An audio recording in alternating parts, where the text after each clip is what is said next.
This is CBN NewsWatch. It is Tuesday, March 23rd, 2021. I'm Ephraim Graham. Ahead today, Israelis head to the polls once again for the fourth time in 2 years, with the future of Prime Minister Benjamin Netanyahu on the line. We're going to bring you the story from Jerusalem. New questions about the AstraZeneca vaccine for COVID-19. We'll talk about that and how long it will take for life to get back to normal. We're speaking with CBN News medical reporter Lori Johnson. Could the United States have a 51st state in Washington, D.C.? Democrats are pushing for it, but Republicans call it a power grab. We're going to bring you a look at that debate. And going home to heaven together. A Florida couple dies within minutes of each other after a lifetime of Christian missionary and ministry. All of those stories and more are ahead in this edition of CBN NewsWatch. We begin this half hour with a look at this. For the fourth time in 2 years, Israelis are heading to the polls today. And the big question, will Benjamin Netanyahu remain prime minister? As Chris Mitchell now reports from Jerusalem, the outcome could either lead to a stable government or an unprecedented fifth election later this year. In the midst of the coronavirus pandemic, Middle East dangers, and political gridlock, Israelis once again are casting their votes. Don't tell my wife, but I voted for Avodah, for labor. I made Aliyah 12 years ago, and the only Rosh Hamamshala, the only prime minister I've had is Bibi. And I feel like it's time for a change. I voted for Bennett. Yes, Yamina, because I think he stands for the values that we stand for. On the right, he's articulate. It just felt right. We have one of the greatest among the greats that the Blessed One blessed us with, and that's Bibi Netanyahu. Election Day is a national holiday here in Israel. Most of the nearly 13,000 polling stations are set up in schools like this one to serve 6.5 million voters. For many, the choice is not about left or right, but either for Prime Minister Netanyahu or against him. Yet despite all the opposition, the latest polls before Election Day lean slightly towards Netanyahu. He's banking on his aggressive COVID-19 vaccination push that has vaccinated about 80% of the population, and his outreach to the Arab world through the peace deals brokered by the Trump administration known as the Abraham Accords. And I know that today many people will vote about the future of Israel and will think about the issue of COVID, economy, Iran, security. That's why the Prime Minister has still a huge advantage against the other candidates. Former Secretary of State Mike Pompeo says Israelis will have to weigh the consequences if the new U.S. administration re-enters the Iranian nuclear deal. I know that the Israeli people understand that they have to be strong, they have to defend their own sovereignty, that they can't take an America that wants to join a JCPOA laying down. They've got to respond to this in a way that protects and preserves their security. And I think whoever gets elected and is able to form a coalition over the coming days and weeks will be someone who advocates for that. Regardless of the results, it might take weeks or even months for the next Israeli government to be formed. And Chris Mitchell joins us now with more. So, Chris, what trends have you been seeing in the polls in the last few days? Well, Ephraim, in the last few days, we've seen trending towards Netanyahu. He's gained maybe 1 or 2 seats in the latest polls. Now, they stopped their polling about 3 or 4 days before the actual elections. It's illegal to take polls after that. But actually, it's also trending away from some of the 2 other right parties, Yamina and New Hope. So that's really taking support away from them and going to Netanyahu. So right now, he really has an ever so slight advantage to form a coalition, and that's that magic 61 seats. He had been hovering around 58, 59 to be able to get a coalition together. But it really remains to be seen, Ephraim. 43% of Israelis were undecided before election and say they were going to make up their minds either the day before or actually in the voting booth. So it's really hard to say exactly what's going to be happening after the results later tonight. So, Chris, what makes this fourth election different from the previous 3? Well, first of all, this is COVID-safe voting. You can actually drive into a place if you want to have a safe vote. You can do that. Most people are doing what we saw this morning, going into a local school and going into the ballot box. But right now, there's a record number of double ballots. And what that is basically the absentee ballot in Israel's sort of way. Soldiers and diplomats, they use double ballots. But now, There's people in quarantine in nursing homes. There's about 500,000 to 600,000 of these double ballots. That's almost twice the number of usual. And then that represents about 15 seats in the Knesset. So that could have a huge impact on the election results. So, of course, we're watching and waiting. What happens after today? Well, today really depends on the results, obviously, but they're going to keep counting. They're going to keep counting those double ballots. Also, you know, some of these ballots take a while. Tonight we're going to see the exit polls, and that really does give you a picture, but not a complete picture. And sometimes in the next few days, you know, 1 or 2 seats going one way or the other will make a dramatic impact on the results.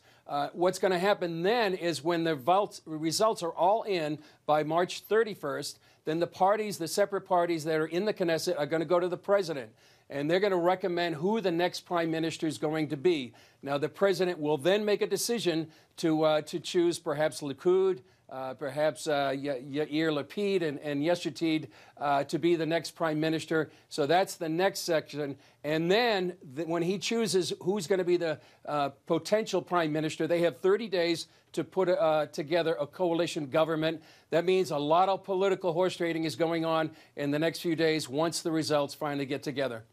You have live coverage planned for later today. Tell us about it. Yeah, live coverage tonight at 10 p.m. The exit polls come out. We'll be here in our studio. We're also going to have results and analysis from several different people. We're going to have Danny Danon, the former Israeli UN ambassador, to give his take on what's happening. So it starts live at 10 p.m. here in Israel, 4 p.m. East Coast time. It's going to be on YouTube, Facebook, and we believe the CBN News app. And so we just want to encourage people to get that app so they can see it for themselves, the live analysis and results here from Jerusalem for this historic election from Israel. Indeed, Chris Mitchell will be watching. Thank you so much for your time. Back here at home, an accused gunman is in custody following a deadly grocery store shooting in Boulder, Colorado. 10 people died, including a police officer. The shooting started in the parking lot of King Soopers before police say the suspect went inside. Dozens in the store were running for their lives and taking cover. One shopper describing himself as a sitting duck. About an hour later, police emerged with a bloody, shirtless man in handcuffs. The officer who died was Eric Talley, an 11-year veteran of the Boulder, Colorado Police Department. We know of 10 fatalities at the scene, including one of our Boulder PD officers by the name of Eric Talley, who's been on the Boulder Police Department since 2010. Officer Talley, who was one of the first on the scene, was a father of 7. The department is working to identify the other victims, the shooter, and the motive. Colorado baker Jack Phillips, who won a partial victory at the U.S. Supreme Court in 2018 for refusing to make a same-sex wedding cake, is back in court, going on trial Monday over a lawsuit involving a birthday cake for a transgender woman. Scardina tried to order the cake on the same day in 2017. The Supreme Court said it would hear Phillips's wedding cake case. Scardina, who is an attorney, asked for a cake that was blue on the outside and pink on the inside in honor of her gender transition. Phillips's attorney argued his refusal to make the cake was about its message, not discriminating against Scardina. A group of nearly 6 black Christian leaders is urging the Senate to reject the Equality Act recently passed by the House of Representatives. The new bill would force Christian and other religious groups and schools to hire people whose lifestyles are contrary to their deeply held values. The leaders are instead calling for a compromise in the bill that protects the rights of both LGBTQ individuals and religious believers and faith institutions. Nona Jones, founder of Faith and Prejudice, signed the letter and told CBN News, "We believe protecting the rights of all Americans must be the goal of public policy. There is a better approach to public policy that protects the rights of members of the LGBTQ community while simultaneously protecting the rights of people of faith." The AND campaign sent the letter. Signees include former NFL player Benjamin Watson, Pastor A.R. Bernard, and the campaign founder, Justin Giboney. Giboney told CBN News, the Prayer Link program, it's important for believers to understand the Equality Act is not in direct conflict with religious rights and that there can be protections for both groups. It's important for Christians not just to simply reject the Equality Act. We have to understand where the Equality Act comes from. We have to understand that there are times where Christians, and not all of us, haven't treated our LGBT neighbors as we should. And so I think they deserve to be protected when it comes to the workplace, when it comes to housing and the like. That's something we need to deal with, and that's something I think Christians should be on the front lines just based off loving our neighbor. But at the same time, we shouldn't act like LGBT rights are in conflict with religious liberty. We know that religious liberty is very important too, and we should be able to express our faith as we've been guaranteed. Now you can watch more of this interview on the Prayer Link this evening at 6:30 Eastern Standard Time, and you can find that on the CBN News Channel. University of Iowa administrators who kicked a Christian student club off campus because of its faith can be held personally liable for their actions and ordered to pay damages. That was the order from a panel of federal judges Monday. The group, Business Leaders in Christ, said the university targeted them for requiring students' leaders to affirm their Christian faith. The university claimed it was a violation of its non-discrimination policy, even though it let other religious groups select leaders who agreed with their faith. The Christian group won in court, and in a follow-up ruling Monday, the judges decided against the school officials. Coming up, more questions about the AstraZeneca vaccine today after it reportedly been shown to be effective for adults of all ages. And with life starting to return to normal in places like nursing homes, how long until the rest of the country is back to normal as well? We're going to talk about all of that with CBN News medical reporter Lori Johnson when we come back.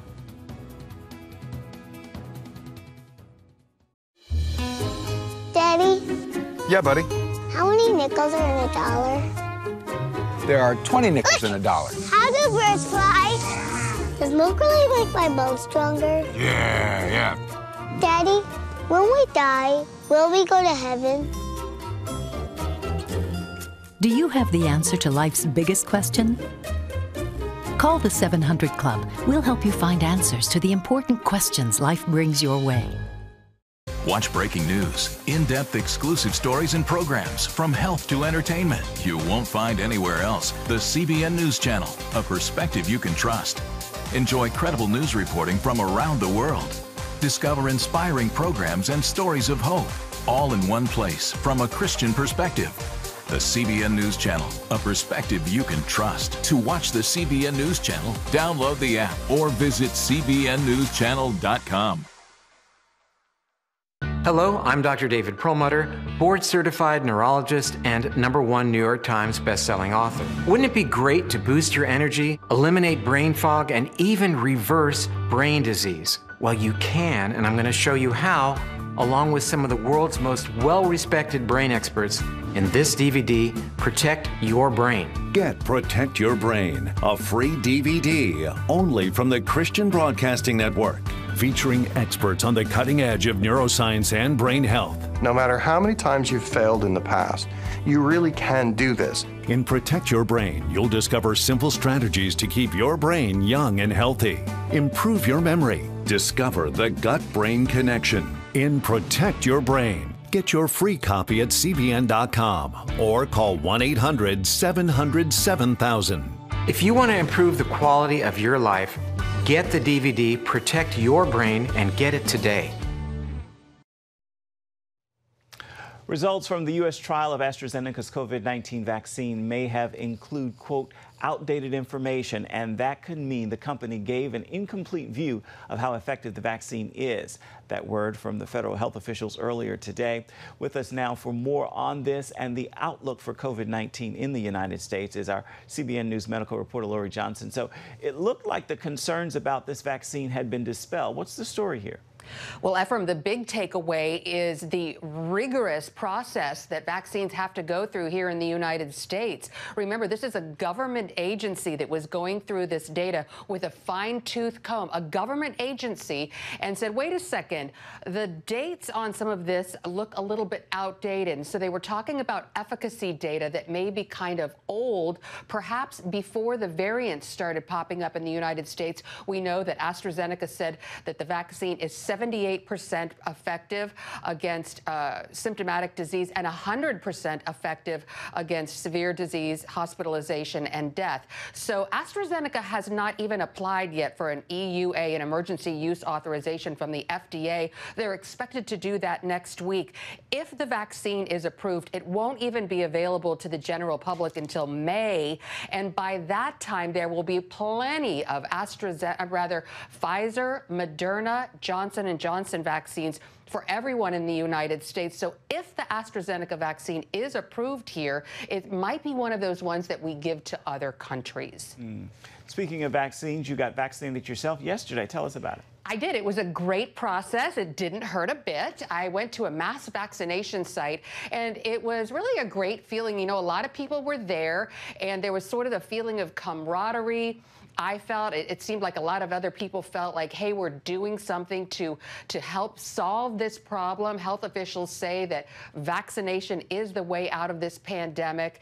And I just felt a great sense of gratitude, first and foremost, to God for, I do believe that the vaccines are a gift from God and that the Holy Spirit did work through all of these people who made these vaccines possible. And, you know, even the people who were administering the vaccines were volunteers, and they're working for oftentimes 8 hours a day, 5 days a week. It kind of reminded me of a polling place. You know, on election day, so many of the people who were there are volunteers, and the people who were taking part are trying to make things better for themselves and for the rest of the country. So I'm excited. I got the Pfizer vaccine. I have the other one in 3 weeks, and then 2 weeks after that, I'm free as a bird. Can't wait. I'm going on a vacation. I feel you. There is debate going on now. Once people have been vaccinated, should they still be wearing a mask? What's your take? Well, the bottom line is there isn't any scientific data either way. So some people like Anthony Fauci say the virus can get in your nose and in your throat, and you can cough it on other people. So even if you're vaccinated, you won't get sick, but it can hang around in your body and you could give it to other people. So if you're around people who are at high risk, who haven't been vaccinated, wear a mask. Other people like Rand Paul say, no, there's no evidence to support that. Once you get your second shot and it's been 2 weeks, throw the mask away, doesn't really matter. And so that's the debate right now. There really isn't any solid data either way. Some places, like many nursing homes, are getting back to normal, if you will. How long do you think it will be for the rest of the country to get back to normal, or the new normal? Right. Well, so the great news, people in nursing homes and other people over 65 have predominantly been fully vaccinated. 70% of people over age 65 have been vaccinated. So that's great, because we know that those were the people who had the worst outcomes. As far as the entire population, the adult population in the United States, only about 25%. That's pretty good, but certainly not enough. Only 1 in 4 people right now, adults, have been fully vaccinated, and that number needs to get to be much higher before we get back to normal. We know that the case numbers are still really high, about 50,000 a day. That's too high. We don't need to get down to 0, but we need to be less than 50,000 a day. And some of those case numbers are creeping up. We saw what was going on in Miami. And so more people need to get vaccinated before life gets back to normal. What exactly is that number? It's unclear. All right, Lori Johnson, thank you so much. Medical reporter Lori Johnson. I want to remind you can get more from Lori this evening on Healthy Living. That begins at 8:30 Eastern Standard Time. You can find that on the CBN News Channel. Still ahead, could the United States gain a 51st state? Washington, D.C. Democrats are pushing for the idea, while Republicans are calling it a power grab. And it was the subject of a heated debate on Capitol Hill just yesterday. We're going to bring you a look right after this.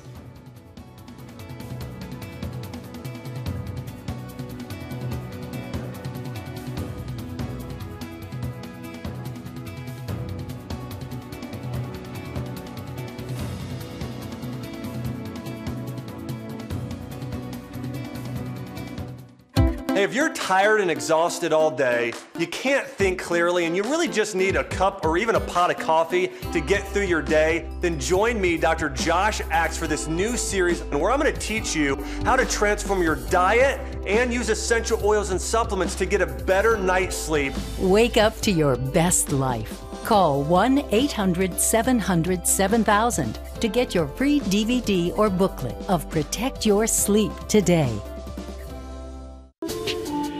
It's about the competition. I kind of put that pressure on myself, and I think people had expectations. It's about overcoming. We use this phrase all the time, keep chopping, keep practicing hard. It's about going the distance. You know, I think as a father, it's my job, to lead. Just be the best husband and father I can be. Watch Going the Distance with Sean Brown Saturday night at 7:30 on the CBN News Channel. Orphans Promise is committed to loving and serving at-risk children, to helping keep families together, and to creating opportunities for strong and sustainable communities around the world. We're working in over 60 countries around the world, and with your help, we can do even more. There's an old African proverb I love that says, if you want to run fast, run alone. But if you want to run far, run together. At Orphans Promise, we want to run far so we can touch the lives of as many orphaned and vulnerable children as possible. But we don't want to go alone. We're out to change the world, one child, one family, one community at a time. Will you join us?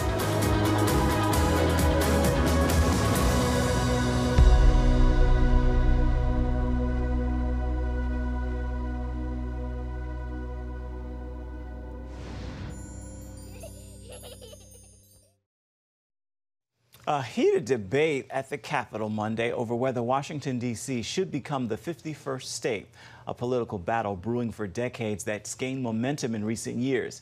Democrats say it's about fairness and representation, while Republicans call it a power grab. CBN's Jenna Browder explains how D.C. statehood could tilt the nation's balance of power. Taxation without representation. That's what D.C. license plates famously read. And now with some renewed enthusiasm, Democrats are hoping to change that by making D.C. its own state. End taxation without representation and pass H.R. 51. Monday, members of the House Oversight and Government Reform Committee held a hearing to examine the issue.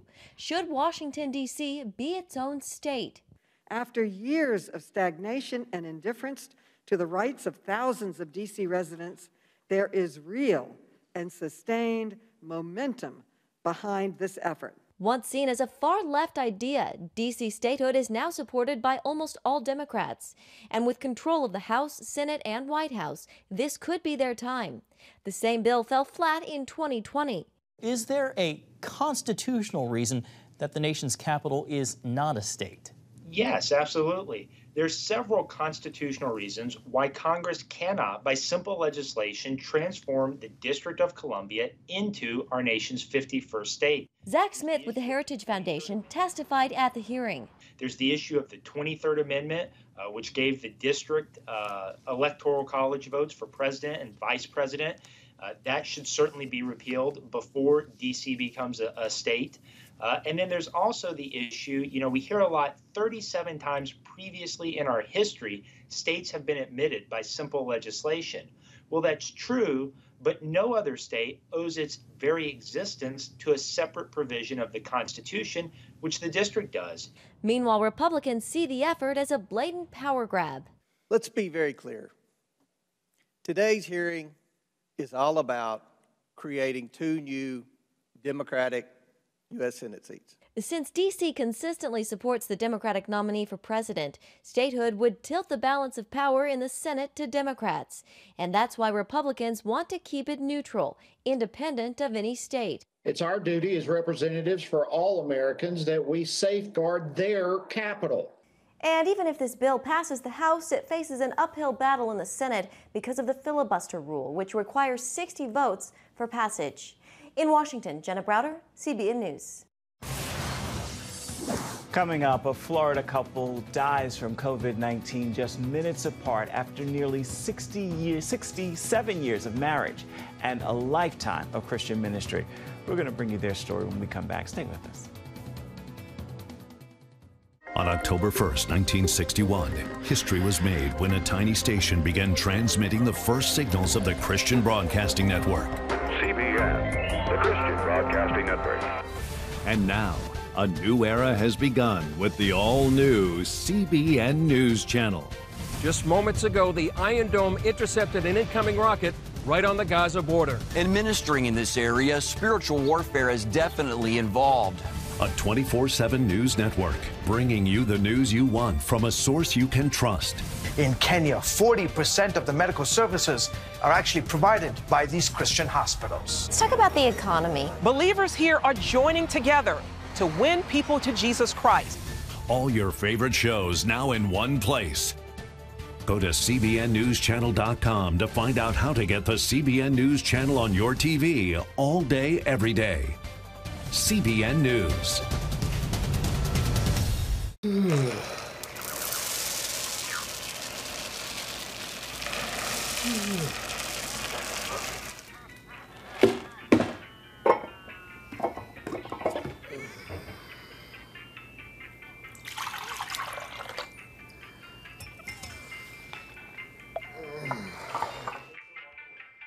Life is better with a good night's sleep.